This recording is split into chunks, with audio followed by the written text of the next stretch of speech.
Berbagai cara dilakukan warga untuk mengatasi kejenuhan sebagai dampak akibat pembatasan sosial yang berlangsung di tengah pandemi COVID-19 saat ini. Di Aceh Besar, sejumlah warga binaan memilih memanfaatkan areal perkebunan untuk menanam jagung. Berikut informasi selengkapnya. Beginilah kesibukan warga binaan rumah tahanan kelas 2B Contoh selama pandemi COVID-19. Setelah disibukkan dengan mengolah lahan, kini mereka mulai memanen jagung manis yang ditanam di lahan milik Rutan Contoh ini. Cara ini dinilai sangat membantu dalam membunuh rasa jenuh di tengah berbagai pembatasan sosial yang diberlakukan akibat pandemi COVID-19 saat ini. Kondisi tersebut setidaknya diakui Andika, warga binaan yang kini dilibatkan mengolah lahan milik Rutan Contoh ini. Menurut Andika, aktivitas berkebun ini juga dinilai dapat menambah pengetahuan dalam bercocok tanam.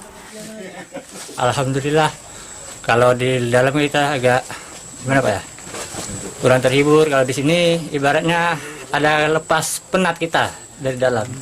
Insya Allah Pak, lepas dari sini ya kita mendapatkan binaan yang baik dari Karutan, dari Pak KPR ya kan.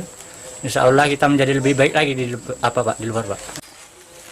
Tak hanya warga binaan, aktivitas berkebun dinilai turut membantu pegawai rutan dalam membina warga masyarakat agar tidak kembali mengulangi kesalahan mereka.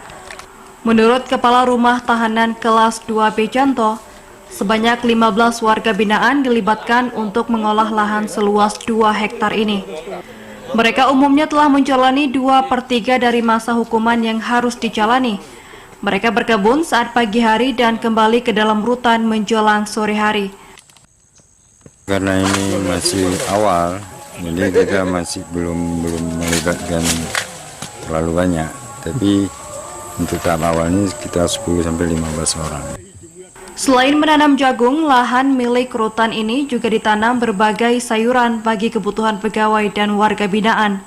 Cara ini diharap dapat membantu mereka dalam memenuhi kebutuhan rumah tangga.